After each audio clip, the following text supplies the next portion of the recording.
Vous écoutez votre programme Encouragement du jour. Vous écoutez votre programme Encouragement du jour. Bonjour, je partage avec vous. Dieu a vu les 3/4 du Nouveau Testament dans la vue d'un tueur en série. Mais de qui parlons-nous? De Saul de Tarse, cet homme qui persécutait les chrétiens, traquant ceux qui suivaient Jésus pour les emprisonner, et même approuvait leur mise à mort. Acte 8, 3, Acte 9, 1 à 2. Pour tous, Saul de Tarse était un ennemi juré de l'Église, mais pour Dieu, il était un instrument puissant en devenir, un auteur inspiré, un apôtre des nations, un témoin de sa grâce infinie.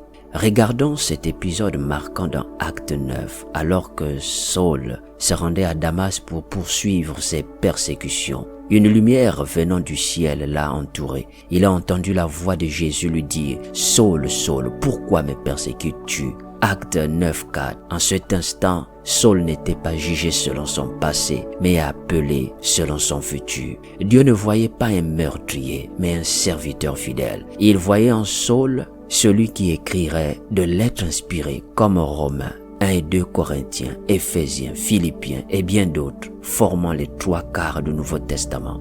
Dieu voyait en lui celui qui allait porter l'évangile jusqu'aux confins de l'Empire romain. Alors, quelles leçons pouvons-nous tirer de cette histoire? Premièrement, sachez que Dieu ne regarde pas à ce que nous sommes, mais à ce que nous pouvons devenir en lui. Tandis que les hommes jugent selon l'apparence et le passé, Dieu voit le potentiel divin en chacun de nous.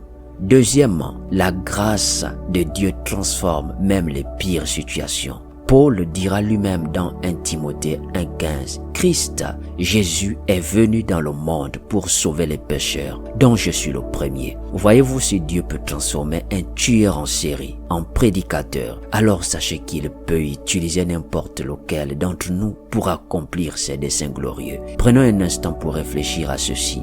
Combien de fois jugeons-nous quelqu'un uniquement sur son passé? Combien de fois disons-nous « Dieu ne peut pas utiliser cette personne ?» Pourtant, l'histoire de Paul nous enseigne que Dieu se spécialise dans l'impossible. Chers auditeurs, et vous?